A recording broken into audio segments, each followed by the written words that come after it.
ikaw ay may karapatang manahimik. Hindi na nakapalag ang masahistang ito nang maaresto sa entrapment operation ng mga pulis sa Malate, Maynila nitong Biyernes. Kwento ng biktima, nakilala niya ang sospek matapos niyang maghanap ng home service massage online. Pero nauwi ito sa pag-aalok ng sospek ng extra service na umabot sa halagang 1,500 pesos. But apparently, nagkukwento na po siya na wala daw po kasi makain yung anak niya and then uwi pa daw po siya ng probinsya.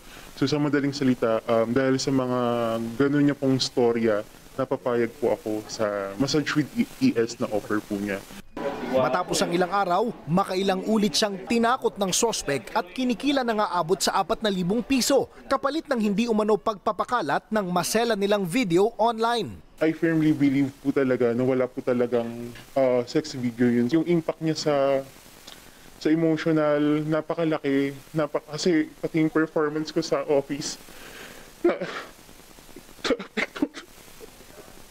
apekto.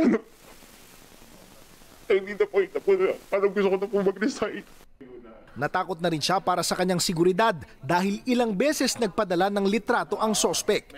Dito na siya nagsuplong sa mga otoridad na nagkasanang operasyon. Aminado naman ang sospek sa pangingikil, pero depensa niya, dala ito ng matinding pangangailangan. Sabi ko sa kanya parang ikakalat ko yung video niya. Pero which is wala naman po kami video yung dalawa. Problemado kasi hindi ako nakakabayad ng upahan ko.